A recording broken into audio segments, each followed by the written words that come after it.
much for coming on the show. It's very nice to me. see you. I'm really excited about this because I love your YouTube channel. But the first thing I'd like to talk about is this tattoo, this famous tattoo of yours. I want to know if it's real.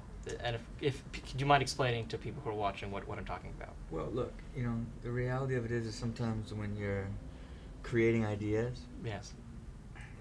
You think about the impact that they will make potentially from a viral standpoint. The world thinks I have a giant monster tattoo on my back, but only about 15%. You know what I mean? Oh, so but it was in fact a hoax. Oh my God! Yeah. So you were living life just thinking like this guy that I've seen on TV that. It shocked me. Yes, really it was thought, shocking. man, You're such a great role model to have, and then I was like, this is an interesting career move. Yeah. It's interesting. Must have improved on that too. You grew up and then stopped drinking energy drinks and stopped being in partnership with energy drinks, but you had a giant back tattoo. I know. Of the logo. You know what I mean? I'd probably change it to like put an O and then an M right beneath it. Are there any other fake stories you want to get off your chest or your back?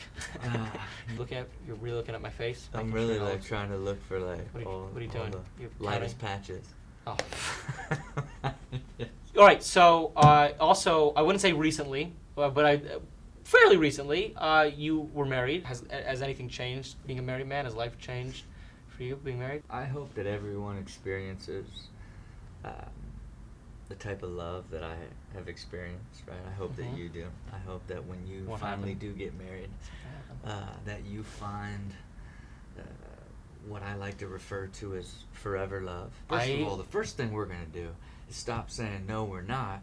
And the second thing we're going to do is start cleaning up our social profiles and stalking people.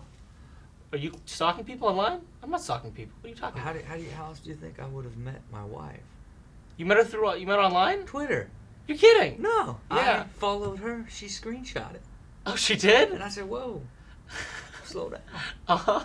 Yeah. And then it just became and then you fell in love. Instantaneous, pure, beautiful love. So that's what Twitter can do for you. You should get a Twitter tattoo. The next thing should be a fake, I might a get big a bird, Twitter logo like on the with my whole family and all their faces. I like it. There we go. Yes. If you could, if you had to get a tattoo that big, and you had to save the world, you had to get a tattoo like that, what would you get? Oh man, if I had to get a tattoo to save the world, full body tat, single image. Yeah.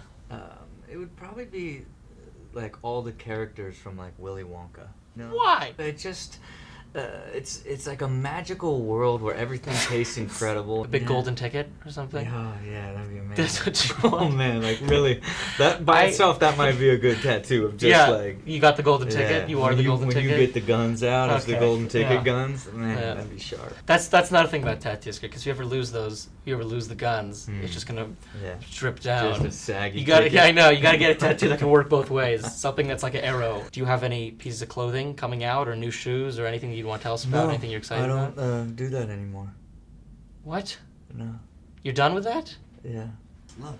What happened, Rob? Look, I'm a different man. I know you are. I'm a married man. Was it the married man? It was a married man. It was a now. married man in the tattoo that did it. Are there any maybe stories you'd want to come on and share with us here? In order to incite a story, you've got to question me. Okay, all right. But I was hoping as you would have, tell me about the time. Okay. And I'd be like, oh. I'm scared to ask. I'm scared to ask you a story because all my information seems to be incorrect information. Look, there's a pretty good chance I know. what you're about to ask has been retired or has been gone for a while. So I think that you need to tell me. We gotta. You go ahead. All right. I'm gonna rattle off some questions that could lead to a story, and you're gonna Sure. say false, not true, that never happened, or we'll get into something. Sure. All right. Here we go. How was that? How was the time with you took your mom out to dinner? I heard it was lovely. Can you tell us about that? My mother was convinced that I loved being a magician when I was a kid. However, I never even practiced being a magician, not even once in my entire life. Uh-huh.